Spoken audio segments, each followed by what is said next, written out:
Hai guys, welcome back again di Alts Update. Kali ini saya sudah kembali ke Home Sweet Home. Jadi kita bakal update lebih proper ya, dengan kamera dan mic yang jelas. Oke, so guys, hari ini saya pengen update untuk Ethereum lagi, karena memang 2 hari yang lalu kita sempat discuss soal Ethereum. Dan unexpected sih sebetulnya, karena posisinya kan Bitcoin itu reject ya. Jadi waktu kita bahas kemarin itu weekend rebound tapi low volume, jadi memang itu selalu menjadi antisipasi buat kita, dan ini harusnya yang perlu di note sih. Dalam artian antisipasi ini adalah kalau misalnya rebound tanpa adanya volume, ini apakah real break atau real pump, atau ini cuma sekedar fake out aja gitu loh. Mungkin institutions yang lagi pada narik selling ordernya mereka, kan bisa juga teman-teman.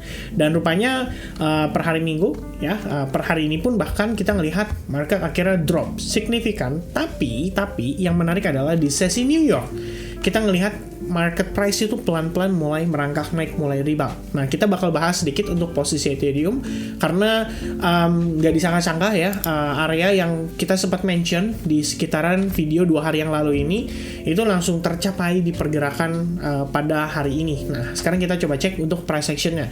Jadi untuk time frame daily saya gunakan chart yang ini terakhir waktu saya share ke teman-teman, dan ini dia chartnya. So far the trend line yang ada di range price tersebut itu tuh kelihatannya kayak ya mempertahankan. Sorry guys ya. Oke, jadi kelihatannya di sini kayak ya dia seakan-akan seperti mempertahankan ya dari pergerakan si selling pressure terhadap Ethereum. Cuman seperti yang kita discuss di video terakhir, saya juga bingung karena kita belum melihat adanya sentimen positif yang benar-benar bisa ngangkat market itu back to bullish gitu loh.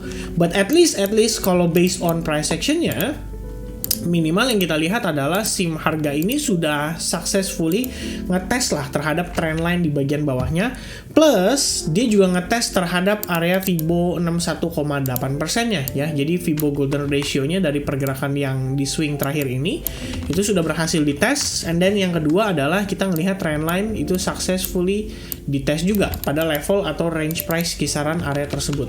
Jadi kalau misalkan menurut pandangan saya saat ini, apakah kita possible untuk melihat Ethereum tuh benar-benar bertahan di sini?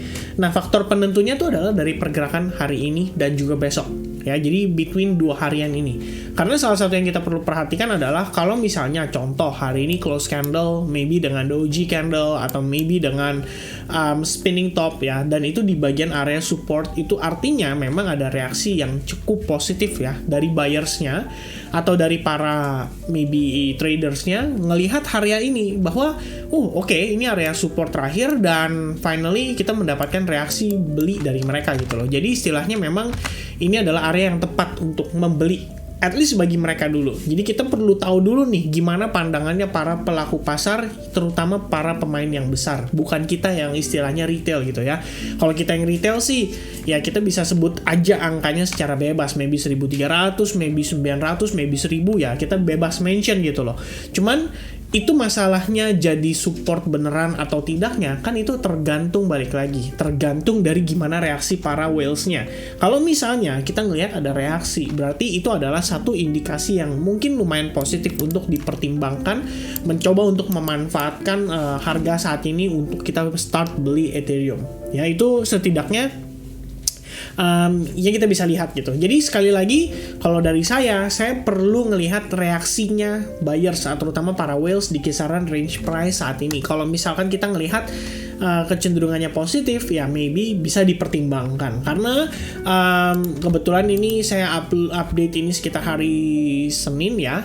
Jadi tetap perlu di note buat teman-teman sekalian adalah di pekan ini, kita di hari Kamis, itu lebih tepatnya Kamis subuh ya, itu ada FOMC meeting minutes, dan di sini akan istilahnya akan ada interest rate decision ya teman-teman, dan ini adalah yang paling diantisipasi oleh sekian banyak orang saat ini. Nah, nanti mungkin untuk selengkapnya saya akan update di video Bitcoin aja, karena itu pasti yang paling krusial ya, yang paling berpengaruh gitu. Sementara kalau untuk Ethereum sendiri di time frame daily ini yang menjadi pertimbangan saya ya. Jadi pertanyaan saya itu adalah apakah si Ethereum ini bisa mampu bertahan deh di atas trendline tersebut, dimana di trendline itu terdapat major support, terdapat Fibonacci 61,8% dan juga terdapat trendline yang bisa dikatakan juga sebagai trendline major support. Jadi ini merupakan area penting dan titik temunya itu berada di kisaran range price $1.320. Maka untuk Ethereum situasinya yang penting kita bisa maintain untuk tidak close di bawah level tersebut dulu. Itu yang paling penting untuk saat ini ya. Jadi kalau kalian mau tambahin di sini juga bisa kita gunakan informasi yang ada di sini sebagai potential support range lainnya kita. Kemudian untuk di bagian atasnya ya lebih kurang di ya kisaran Fibonacci 61,8% ya. Itu perlu dipantau untuk saat ini guys. Nah, lalu kita kembali ke Ethereum, tapi kita bahas dari time frame hourly-nya. Kali ini kita akan coba untuk discuss lebih detail ya. Yang perlu di note juga adalah di trendline ini ya. Ini trendline yang terakhir kita sempat mention ke teman-teman juga di video yang lalu ya. Which is bukan di sini sih, bukan di time frame hourly ya. Ya, di time frame hourly sih ya. Jadi sebenarnya kalau misalnya kita lihat di time frame daily, ini kan terdapat sebuah trendline ya, lebih kurangnya seperti ini, dan sebagian orang itu berkata bahwa ini seperti sebuah big atau major head and shoulders, and then kita udah break dari trendline tersebut. Nah, yang menariknya adalah kalau kita zoom in ke time frame 4 jam, ini tuh detail movementnya kayak gini kira-kira guys ya. Dan yang terlihat itu adalah kita tuh seperti sedang testing terakhir kali ini waktu di hari Sabtu ya, atau di kisaran hari Sabtu. Itu kelihatannya malah jadi kayak lagi after break and then retest, habis itu dia drop lagi ngelanjut. Kira-kira seperti itu gambarannya. Dan sekarang otomatis kalau misalnya kita tambahkan semacam kita bisa ini saya tambahin semacam informasi ya anggapannya. Ini udah break dari bottom and then selling pressure berlanjut. Kalau kita lihat di time frame 1 jam ini bisa dibilang cukup agresif turunnya, dan every time dia turun di sini diiringi dengan volume yang lumayan tinggi juga, jadi di atas average. Dan sekarang kalau lihat sekilas ini sebenarnya ada potensi awal di mana kita bisa melihat bahwa ada indikasi lah ya buyers itu berusaha untuk mempertahankan harga saat ini. Jadi setelah dia break bottom di sini, kita lihat pressure sellingnya kan dari sini masuk di kisaran harga 1.340-an dolar. Nah, ini posisinya at least sudah close secara candle dan kita udah break ke atasnya ya. At least dia sudah close. Cuman apakah setelah ini kita akan langsung totally naik? Nah, itu tergantung dari proses pullback-nya. Jadi kalau misalnya teman-teman mau perhatikan adalah gimana dia pullback-nya. Apakah di sini dia agresif? Apakah dia di sini cenderung slowly? Kalau kalian mau lebih detail, kalian bisa turun lagi ke time frame bahkan ke 15 menit. Kalian ngelihat di mana market sebetulnya terreversal. Di sini kita mendapati ada sebuah inverse head and shoulders, so more like this ya kan, and then dia break dari inverse head and shoulders-nya, dan after that kita ngelihat market price-nya di 15 menit ya, dia cenderung membentuk semacam ya kita bisa bilang ini kayak semacam ascending channel, and then dari ascending channel kita mendapatkan percepatan tren dan dia rally-nya cukup signifikan. Habis itu sekarang lagi ongoing pullback. Kan kira-kira seperti itu. Nah, kalau misalkan dari informasi yang kita punya di time frame 15 menit, maka area range price yang penting itu ada di kisaran area ini, which is di sini saya akan tepatkan sebagai level atau area order block, and then kalian bisa tambahkan juga semacam Fibonacci retracement, kalian tarik dari bottom to top ya, dan kalian bisa gunakan area-area seperti Fibo 650, 61,8% dan seterusnya untuk kita mencari tahu potensi pullback-nya dia. Nah, kalau misalkan somehow Ethereum di time frame 15 menit dia bisa bertahan di atas Fibo 61,8%, and then kita ngedapetin kayak semacam reaction maybe berupa sideways or maybe dia langsung rally lagi, rebound signifikan lagi. Ini berarti good news gitu loh. At least yang kelihatan nanti di time frame 1 jam adalah kita kayak small pullback aja ya, kayak pullback dikit and then dia coba untuk rally lagi, naik lagi.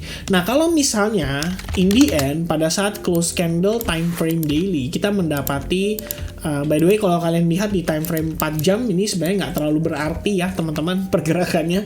Bahkan sebenarnya saya mempertimbangkan tadinya Ethereum bisa drop lagi sampai kisaran $1.220.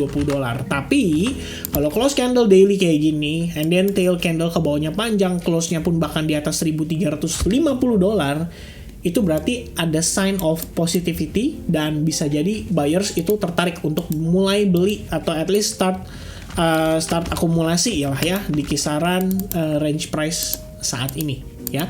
Dan potential targetnya kalau misalkan dia beneran rebound, at least kita mungkin akan ngetes sekitaran $1.400 dulu. Itu yang mungkin kalau saya pribadi saat ini sedang pantau dan saya sedang perhatikan terhadap pergerakannya Ethereum.